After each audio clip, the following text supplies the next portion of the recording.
AD라는 말을 쓰죠. 기원전 before Christ입니다. 예수님 이전의 시기고, 이 AD는 아노 도미니, 주의 해라는 그런 뜻이죠. 이제 예수님 오신 이후의 시간, 기원 후라고 이야기를 합니다. 예수님의 성육신과 이 십자가 사건은 역사를 BC와 AD로 나눌 결정적인 사건입니다. 역사의 의미가 바로 예수님께 있거든요. 그래서 예수님의 성육신과 십자가 사건은 그 어떤 것과도 비교될 수 없는 아주 결정적으로 중요한 사건인데, 이 출애굽기 11장과 12장에 나오는 10번째 재앙과 이 유월절 사건은 그 중요한 예수님의 성육신과 십자가 사건의 그림자를 만든, 이스라엘의 역사에 국한해서 봤을 때는 아주 가장 중요한 사건이 바로 유월절이라고 할 수가 있겠습니다. 특별히 오늘 출애굽기 12장 1절부터 20절까지는 그 유월절 절기에 대해서 하나님께서 모세에게 지시하시는, 앞으로 이 유월절에 대해서 어떻게 지켜야 될 것인지 그 규례를 설명하시는 내용이 오늘 1절부터 20절에 기록이 되어져 있습니다. 오늘 1절부터 2절 보시면 이렇게 말씀합니다. 여호와께서 애굽 땅에서 모세와 아론에게 일러 말씀하시되 이 달을 너희에게 달의 시작 곧 해의 첫 달이 되게 하고, 그렇게 말씀을 하셨어요. 유월절을 이야기하시면서 이스라엘 백성들에게 새로운 달력을 지금 주고 계세요. 하나님이 이 말씀을 하시던 때는 태양력으로 보면 3월, 4월이 해당됩니다. 봄입니다. 봄. 거의 아마 4월 달에 이 유월절이 시작이 되는데, 태양력으로는 4월 달이지만 하나님이 이스라엘 백성들에게 종교력을 주시는 거예요. 유대 종교력으로 이 달을 새해 첫 달로 해라. 태양력으로는 4월이지만 종교력으로는 1월이 되는 거예요. 1월 1일이 되는 것입니다. 그래서 새로운 달력을 주시는데, 이게 유월절 사건이 일어나는 때가 종교적으로 첫 달이 되는 거예요. 그 명칭이 아비벌이라고 성경은 말씀합니다. 유대 종교력의 1월 달이 아비벌입니다. 이게 나중에 이제 바벨론 포로기 이후에는 니산월로 바뀌게 되는 거죠. 그래서 아비벌이나 니산월은 유대 종교적으로 1월 첫 달을 의미하는 것입니다. 왜 하나님은 새로운 달력을 주시면서 유월절을 유대 종교적의 첫째 달이 되게 하셨을까요? 유월절은 하나님의 백성들의 새로운 삶의 출발을 알리는 사건이기 때문에 그렇습니다. 새로운 출발을 의미하는 거예요. 애굽을 나가는 이 출애굽의 사건은 이스라엘 백성들의 새로운 삶의 출발을 알리는 거기 때문에 새로운 달력을 주고 계시는 것입니다.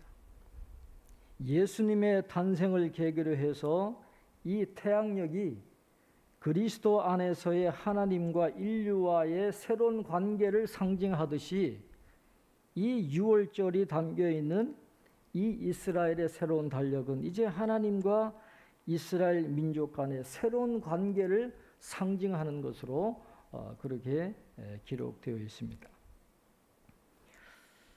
이건 우리 신약 시대에도 적용이 되는 겁니다.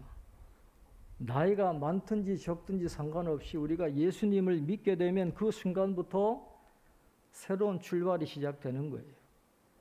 그런즉 누구든지 그리스도 안에 있으면 새로운 피조물이라 이전 것은 지나갔으니 보라 새 것이 되었도다 그랬습니다. 예수님을 믿는 바로 그 순간 새롭게 출발하는 거예요. 새로운 피조물이 되는 것입니다. 과거에 깨닫지 못했던 인생의 궁극적인 의미와 목적을 알게 되고 이제 그 목적을 향해서 과거와는 다른 하나님의 자녀로 하나님의 나라를 소망하면서 살아가는 새로운 사람으로 새로운 존재로 바뀌는 그 사건이 오늘 저와 여러분에게도 바로 유월절과 같은 그런 의미를 갖고 있는 것입니다. 그런데 이 유월절은 그냥 애굽을 떠날 때 한번 지키고 마는 것으로 끝나는 게 아니라 영원히 지켜야 될 규례였기 때문에 철저하게 준비되어서 실행이 되어져야 했습니다. 그래서 하나님은 이스라엘 백성들에게 모세를 통해서 유월절을 어떻게 지켜야 될 것인가를 자세하게 설명해 주고 계십니다. 오늘 본문 3절 4절에 보면 이렇게 말씀합니다. 3절 4절입니다. 너희는 이스라엘 온 회중에게 말하여 이르라. 이달 열흘에 너희 각자가 어린 양을 취할지니 각 가족대로 그 식구를 위하여 어린 양을 취하되 그 어린 양에 대하여 식구가 너무 적으면 그 집의 이웃과 함께 사람 수를 따라서 하나를 취하며 각 사람이 먹을 수 있는 분량에 따라서 너희 어린 양을 계산할 것이며 그랬습니다. 유월절 준비의 핵심은 어린 양을 준비하는 겁니다. 가장 중요합니다. 어린 양을 준비하는 것이 유월절 준비의 핵심이었습니다. 그런데 하나님은 각 가족을 대표해서 어린 양 한 마리를 준비하라는 거예요. 그런데 다른 번역을 보면 각자의 가족들의 먹성에 따라서 많이 먹는 사람도 있고 적게 먹는 사람도 있잖아요. 그 먹성에 따라서 그 가족이 양 한 마리를 준비하되 만약에 그 한 마리를 다 먹지 못하면 다른 이웃들과 함께 나눠서 먹을 정도로 그걸 고려해서 어린 양을 준비하라 그렇게 말씀을 하고 있습니다. 준비하는데 어떤 제물, 어떤 어린 양을 준비해야 됩니까? 5절에 보면 너희 어린 양은 흠없고 일련된 숫것으로 하되 양이나 염소 중에서 취하고 그랬습니다. 양이면 양이지 왜 양과 염소라고 이야기하셨을까요? 양보다는 염소가 싸거든요. 그래서 있는 사람들만 참여하는 게 아니라 가난한 사람들도 참여하라는 거예요. 양을 사지 못하면 염소를 사가지고 참여하되 마치 양을 잡는 정신으로 그렇게 정성을 다해서 제물을 준비하라 그렇게 말씀을 하고 계십니다. 그런데 어떤 양과 염소여야 된다 그랬습니까? 흠 없고 일련된 수컷이라 그렇게 말했어요. 가장 중요한 것은 흠이 없어야 돼요. 흠이 있으면 그 제물에 그 효력이 없습니다. 흠이 없는 깨끗한 제물을 준비를 해야 된다 그랬습니다. 베드로 사도가 나중에 이렇게 말씀합니다. 우리가 구속된 것은 오직 흠 없고 점 없는 어린 양 같은 그리스도의 보배로운 피로 인한 것이라 그랬습니다. 그러니까 이 유월절에 준비되었던 흠 없는 이 일련된 어린 양, 이게 뭘 상징을 하는 것입니까?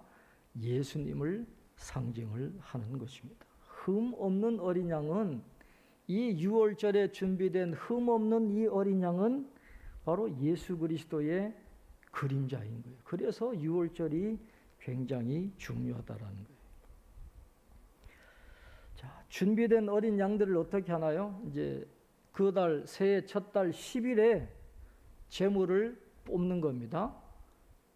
그러니까 당장 잡는 게 아니라 4일을 지켜보게 해요. 14일 날 해질 때에 그 제물을 잡으라 그랬어요. 4일을 하나님이 시간을 주셨습니다. 여러 가지 의미가 있겠죠.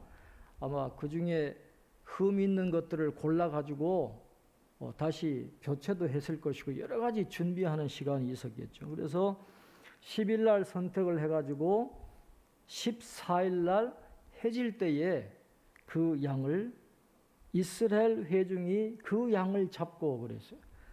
누가 대신 잡아주는 게 아닙니다. 자기들이 직접 그 양을 잡아야 돼요. 물론 가장들이 주로 했겠죠. 이스라엘이 직접 그 양을 잡아가지고 제물을 준비를 해야 됐습니다. 자, 양을 잡은 다음에 어떻게 해야 합니까? 오늘 7절에 보시면 그 피를 양을 먹을 집 좌우 문설주와 인방에 바르고, 여러분 잘 아시는 것처럼 이 문짝을 끼워 넣기 위해서 이 양쪽에 기둥을 세우는 게 이게 문설주잖아요. 이게 문설주예요. 그리고 이 두 기둥을 고정시키기 위해서 연결시키는 게 이제 인방이잖아요. 그래서 위쪽에 있는 걸 상인방이라고 그러고 밑에 있는 걸 하인방이라고 그러는데, 하인방을 우리가 문치방이라 그렇게 이야기하잖아요. 그러니까 이 문설주 두 기둥하고 이 상인방하고 이쪽으로 피를 거기에다가 표시로 직접 바르라, 그렇게 말씀을 하고 있습니다. 이스라엘 백성들을 구원하기 위해서 이스라엘 백성들 가운데 모든 처음 난 자들을 살리고 구원받기 위해서 누가 대신 죽어야 했습니까? 준비된 어린 양이 대신 죽어야 했어요. 저와 여러분의 죄를 위해서 누가 대신 돌아가셔야 했습니까? 유월절 어린 양 되시는 예수님이 우리를 대신해서 돌아가셔야만 구원의 역사가 일어난다는 걸 우리에게 보여주고 있습니다. 그래서 유월절 양은 궁극적으로 예수님을 가리키는 중요한 표상이 되는 것입니다. 자, 8절 이하에 보면 이제 양을 잡고 염소를 잡는 그 이후에 다른 유월절을 지키는 절차들에 대해서 이야기하고 있습니다. 8절에 보면 그 밤에 그 고기를 불에 구워 무교병과 쓴 나물과 아울러 먹되 그랬습니다. 고기를 구워라 그랬어요. 무교병과 쓴 나물과 같이 먹어라 그랬습니다. 무교병은 누룩이 없는 떡을 이야기합니다. 고린도전서 5장 7절 말씀에 보면 너희는 누룩 없는 자인데 새 덩어리가 되기 위하여 묵은 누룩을 내어버리라. 우리의 유월절 양 곧 그리스도께서 희생이 되셨느니라 그랬습니다. 누룩 없는 빵을 먹어야 돼요. 누룩은 뭘 상징합니까? 죄를 상징하는 거예요. 누룩이 반직 속에 들어가면 그 공기가 부패돼 가지고 그것이 발효가 되어버리잖아요. 그러니까 조금의 누룩만 들어가도 그 반죽에 영향을 끼치는 것처럼 이 죄라고 하는 것도 사소한 죄가 들어와도 우리의 영혼을 갉아먹는 거예요. 그래서 누룩을 없애라. 누룩이 없는 무교병을 먹어야 된다. 그렇게 말씀을 하고 있습니다. 그래서 떡에 누룩을 넣지 않는 이 무교병을 먹는다라고 하는 것은 이제는 하나님의 백성답게 사는 걸 의미하는 겁니다. 과거에는 죄의 노예로 살고 쾌락을 위해서 살았지만은 구원받은 하나님의 백성들은 구원받은 자답게 누룩이 없는 죄에서 벗어난 무교병을 먹고 살아야 된다 하는 것을 상징하고 있는 것입니다. 무교병과 함께 쓴 나물을 먹어야 된다 그랬어요. 나중에 그 후대 유대인들은 쓴 나물을 한 5가지 정도로 정해가지고 아주 쓴맛이 나는 그 나물들을 이 무교병과 함께 먹었는데, 이 쓴 나물은 그 이집트에서 당했던 그 고난을 상징하는 것입니다. 그 어렵게 살았던 그 고난을 잊어버리지 말라는 거예요. 그 고난에서 건져주시고 자유와 해방을 주신 그 하나님의 은혜를 잊지 말고 늘 감사하면서 살아가야 된다 하는 것을 이야기를 하고 있고, 너희들은 애굽에서 포로된 자였는데 내가 너희들을 건져주온 그 하나님의 은혜를 늘 기억하라고, 이스라엘 백성들의 정체성을 잊지 말라고 이 무교병과 쓴나물을 먹으면, 무교병도 얼마나 맛이 없겠어요. 거기에다가 쓴나물까지 같이 먹었으니 얼마나 힘들었겠어요. 그런데 이걸 6월절뿐만 아니라 무교절까지 그냥 8일 동안 계속 그렇게 먹어야 되는데 하나님이 그렇게 시키신 겁니다. 여러분, 지금 우리는 이렇게 자유롭게 신앙생활을 하지만은 최근에 나온 보고서를 보니까 지금 이 시간에 3억 6천만 명의 기독교인들이 핍박을 받고 있다, 그렇게 이야기해요. 그리고 지금 2시간마다 한 명씩 기독교인들이 살해당하는 일이 지금 이 시간에도 벌어지고 있다라는 거예요.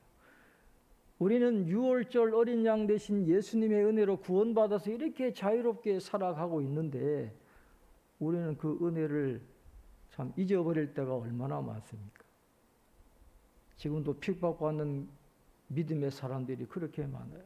그래서 우리는 그 구원해 주신 하나님의 은혜, 이렇게 자유스럽게 신앙생활을 할 수 있도록 은혜 주신 하나님의 은혜를 잊어버려서는 안 되고, 저 핍박받는 믿음의 사람들에게 6월절의 은혜가 다시 임하기를 우리가 중보기도 할 필요가 있다라는 것이죠. 하나님은 이 6월절 규례를 아주 자세하게 지시를 하십니다. 고기를 먹는 방법도 지 마음대로 먹으면 안 되는 거예요. 하나님이 정하신 방법대로 먹어야 됐습니다. 오늘 9절부터 11절 말씀 이렇게 말씀합니다. 날 것으로나 물에 삶아서 먹지 말고 머리와 다리와 내장을 다 불에 구워 먹고 아침까지 남겨두지 말며 아침까지 남은 것은 곧 불사르라. 너희는 그것을 이렇게 먹을지니 허리에 띠를 띠고 발에 신을 신고 손에 지팡이를 잡고 극히 먹으라. 이것이 여호와의 유월절이니라. 아멘.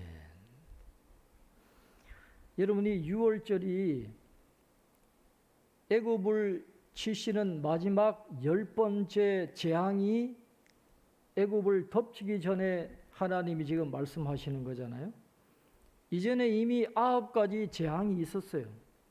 이제 마지막 10번째 재앙이 남았는데 이 9가지 재앙과 마지막 닥친 10번째 재앙에 중요한 차이가 있어요. 첫 번째 재앙부터 9번째 재앙까지는 이스라엘 백성들이 아무것도 할 게 없었어요. 그냥 하나님이 다 하신 거예요. 그런데 마지막 10번째는 다릅니다. 이스라엘 백성들이 참여해야 돼요. 직접 하나님의 말씀에 응답해야 되고 하나님의 말씀에 순종해야 돼요. 그들의 믿음을 순종의 행동으로 나타내 보여야 됐다라고 하는 것입니다. 재앙을 치는 하나님의 심판이 임하게 될 텐데 그 죽음의 위협에서 벗어나려면 직접 양을 잡아야 돼요. 그리고 문설주와 임방에 직접 피를 발라야 되는 거예요. 그리고 허리에 띠를 띠고 신발을 신고 지팡이를 잡고 그 피 먹는 그 순종이 있어야만 6월절의 은혜를 받을 수 있지, 이스라엘 백성이라고 자동적으로 구원받는 게 아닙니다. 만약에 하나님의 백성들이라도 하나님의 말씀을 무시하고 양도 잡지 않고 피도 바르지 않고 유괴병 마음대로 먹고 하면 하나님의 심판이 지나가지 않는다라는 거예요. 이제 이스라엘 백성들도 과거와는 달리 적극적으로 하나님의 말씀에 믿음으로 반응해야 되는 그 때가 이제 시작이 되었다라는 것입니다. 하나님은 이 유월절 규례를 설명하시면서 이 애굽에 내린 10번째 재앙이 어떤 의미가 있는가를 설명을 해주고 계십니다. 자, 오늘 본문 12절 우리 한번 같이 읽겠습니다. 우리 12절입니다. 내가 그 밤에 애굽 땅에 두루 다니며 사람이나 짐승을 막론하고 애굽 땅에 있는 모든 처음 난 것을 다 치고 애굽의 모든 신을 내가 심판하리라. 나는 여호와라. 아멘. 성경을 연구하는 학자들은 이 10가지 재앙이 그냥 임의대로 나타난 것이 아니라 한 재앙 한 재앙을 거칠 때마다 하나님은 그에 해당하는 우상을 심판한 것으로 그렇게 설명을 하고 있습니다. 그 에집트인들은 나일강을 얼마나 숭배했습니까? 피로 변한다는 건 나일강을 하나님이 치신 거예요. 그리고 9번째 흑암 재앙은 이집트인들의 가장 위대한 신은 태양신이거든요. 그 태양신을 하나님이 무너뜨린 것이고, 이제 10번째 재앙은 초태생을 다 죽이는 것, 장자의 재앙을 통해서 장자를 죽이는 것은 생명을 주관하는 이집트의 중요한 신을 죽여버리는 거예요. 그러니까 오늘 하나님 말씀하십니다. 애굽 땅에 있는 모든 처음 난 것을 다 치고 애굽의 모든 신을 내가 심판하리라. 나는 여호와라. 단지 그 장자 죽이는 게 목적이 아니에요. 그 장자를 죽임을 통해서 하나님은 애굽인들이 섬기는 모든 우상들을 전멸시키는, 심판하시는 그 놀라운 일을 행하시겠다라고 말씀을 하고 있습니다. 애굽 사람들이 어떤 신을 섬기든 하나님은 그들을 모두 심판하실 것이라고 말씀합니다. 그리고 12절에 말씀하기를 내가 그 밤에 그랬어요. 하나님이 정하신 그 밤이에요. 여러 밤이 아니라 바로 그 밤. 하나님이 정하신 때가 있다는 거예요. 하나님이 정하신 심판의 때가 정확하게 하나님은 그때에 역사하실 거라는 것이죠. 우리 인생도 마찬가지입니다. 한 번 죽는 것은 사람에게 정하신 것이요 그 후에는 심판이 있으리라. 사람이 죽는 것도 하나님이 다 정해놓으셨어요. 그 밤에 하나님이 우리를 불러 가시는 겁니다. 우리는 모르지만 그 때가 되면 하나님은 우리를 불러 가시고, 하나님 이미 정해놓으셨어요. 우린 그 사실을 잊어버리면 안 됩니다. 내가 그 밤에 애굽의 모든 신을 심판하기 위해서 하나님이 역사하시는데, 그 정하신 그날에 어떤 일이 일어나는 것입니까? 자, 13절, 14절 우리 한번 같이 읽겠습니다. 13절, 14절입니다.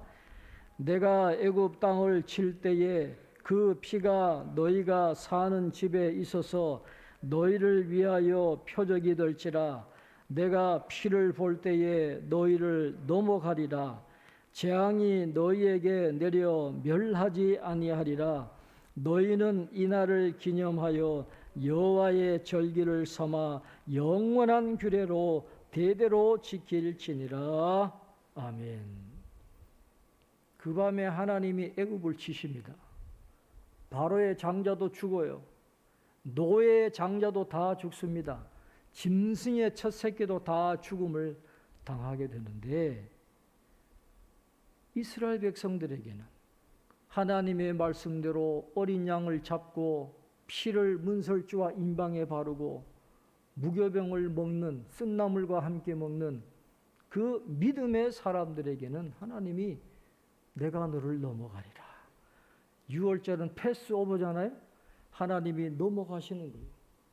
히브리어로 패사우라는 말인데, 하나님이 이스라엘 백성 집에 와서는 들어가서 죽이지 않고 넘어가리라. 에집트에는 들어가서 죽여버리지만 이스라엘 백성들에게는 그 피를 보고 넘어가시는 거예요. 그래서 넘어간다, 6월이다, 패스오버라는 말이 거기에서 나오는 겁니다. 또 이 패사라는 말에는 넘어간다는 말도 있지만 보호라는 말도 있어요. 하나님은 하나님의 백성을 보호해 주십니다. 하나님의 말씀대로 순종하는 믿음의 사람들에게는 하나님이 임재하셔서 그 문에서 막아주시는 거예요. 멸하는 자가 들어오지 못하도록 보호해 주시는 그런 은혜를 하나님이 내려주신다라는 것입니다. 유월절은 우리에게 분명하게 가르쳐 줍니다. 하나님 이외에 다른 신들을 섬기는 사람들에게는 죽음밖에 없다는 것을 우리에게 보여주고 있습니다. 그러나 이스라엘은 보호하시는 겁니다.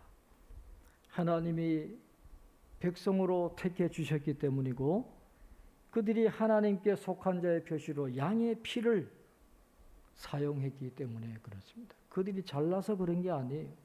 그들이 뭐 거룩하고 의로워서 그런 게 아니라 그 피, 그 어린 양의 피 때문에 그들을 하나님이 살려주신 것입니다. 그래서 예수의 피가 사람을 살리는 거예요. 예수의 피가 있는 한 우리에게는 영원한 생명이 주어져 있는 것입니다. 15절 이하의 말씀을 보면 이제 하나님이 이스라엘 백성들에게 앞으로 이 유월절과 무교절을 절기로 삼아서 여호와의 유월절로 영원히 지킬 것을 이제 규례를 주고 계시는 것이죠. 그래서 아비벌 14일부터 유월절을 시작하잖아요. 그리고 15일부터 21일까지 7일 동안 무교절을 지키게 되는 것입니다. 그때 공통적인 건 누룩 없는 무교병을 먹어야 돼요. 8일 동안.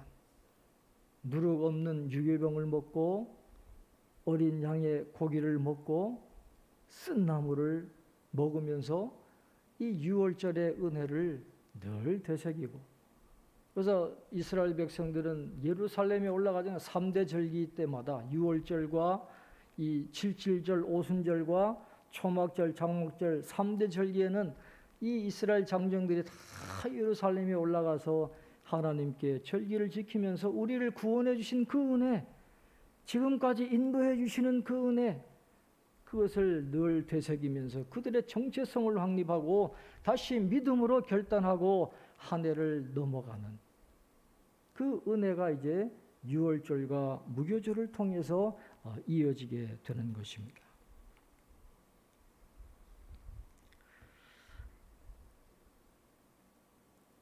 우리가 믿는 예수님이 유월절 어린 양이 되시기 때문에 오늘 예수님을 믿는 신앙인으로서 우리는 이 유월절 이야기를 공유해야 됩니다.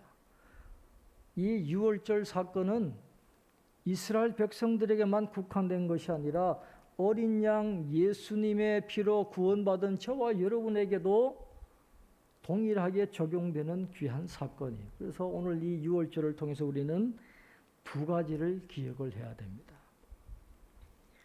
하나님은 직접 택하신 백성들을 외면하지 아니하시고 늘 통행하시고 늘 보호해 주신다라고 하는 거예요. 그 이집트의 고난에서 벗어나게 해주신 그 은혜, 홍해를 가르시고 광야에서 그들을 구름과 불기둥으로 지켜주시고 보호해 주시고 유월절을 은혜를 경험하게 해주신 그 보호하시고 인도해 주시는 그 은혜가 오늘 우리에게도 함께 하신다 하는 것을 우리가 잊어버리면 안 되겠습니다. 그 다음에 또 한 가지는 이 세상이 우리의 본향이 아니다라는 걸 늘 기억해야 되는 것입니다. 이집트는 이스라엘 백성들이 영원히 거할 고향이 아니었어요. 떠날 채비를 가지고 급히 먹어야 됐습니다. 그들에게는 가야 될 가나안 땅이 있는 거예요. 오늘 장로님이 기도하시면서 하나님의 나라를 바라보면서 가야 된다라고 기도하셨는데 이 유월절이 바로 우리에게 그걸 이야기해 주는 거예요. 우린 여기 나그네로 사는 것입니다. 여러분 나그네로 사는데 여객기에다가 침대를 갖다 놓고 사는 사람이 있을까요? 잠깐 내리면 끝인데 거기에다가 무슨 영원히 살 것처럼 침대를 갖다 놓고 뭐 여객기 안에 뭐 온갖 가구를 들여다 놓고 하는 그럴 사람이 어디 있어요? 잠깐 하고 가는 건데. 오늘 우리도 잊지 말아야 됩니다. 이 세상은 우리의 영원한 고향이 아니에요. 우리 본향은 천국에 있어요. 우리의 시민권은 하늘에 있는지라. 항상 우리는 떠날 채비를 하고 천국을 향해서 나아가는 훈련을 하면서 살아야 돼요. 6월절로 끝나는 게 아닙니다. 구원받은 걸로 끝나는 게 아니에요. 구원받은 6월절의 백성은 무교절을 지켜야 되는 거예요. 누룩이 없는 빵을 먹으면서 훈련하면서 길을 가야 되는 것입니다. 길을 떠날 때에는 그냥 막연하게 떠나는 게 아니라 항상 훈련을 받고 떠나야 되거든요. 그래서 저와 여러분은 지금 천국을 향해서 가는 훈련을 받고 있는 겁니다. 그래서 누룩 없는 떡을 먹으면서 허리에 띠를 띠고 신발을 신고 손에 지팡이를 잡고 급히 먹는 것처럼 하나님이 부르시면 언제라도 갈 수 있도록 이 세상의 소망을 두지 말고 저 영적인 가나안 땅 하나님의 나라를 바라보면서 언제든지 갈 수 있도록, 그리고 누룩 없는 떡을 먹으면서 믿음의 훈련을 열심히 하고 남은 날을 열심히 달려갈 수 있는 그런 믿음의 사람으로 우리가 살아가야 되는 것입니다. 그 6월절에 그 교훈을 늘 기억하시면서 구원받은 하나님의 백성답게 구별된 성도의 삶을 살아가는 저와 여러분 되시기를 주님의 이름으로 축원합니다. 기도하겠습니다. 하나님 아버지, 오늘 하나님 앞에 예배 드리게 하시고 6월절에 놀라운 은혜를 다시 한번 생각할 수 있도록 인도해 주시니 감사합니다.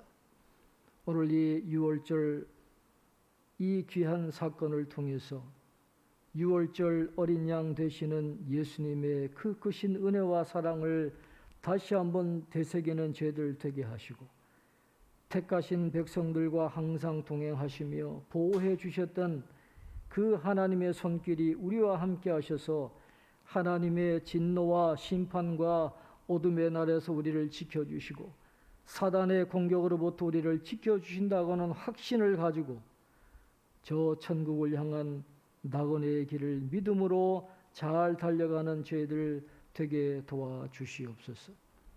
이 세상은 우리의 본향이 아닙니다. 저 영원한 천국을 향해서 떠나가야 하는 나그네라는 것을 기억하고 항상 하나님의 말씀대로 순종하고 구별된 성도의 삶을 살아갈 수 있는 저희들 다 될 수 있도록 인도해 주시옵소서. 감사하고 예수님의 이름으로 기도하옵나이다. 아멘.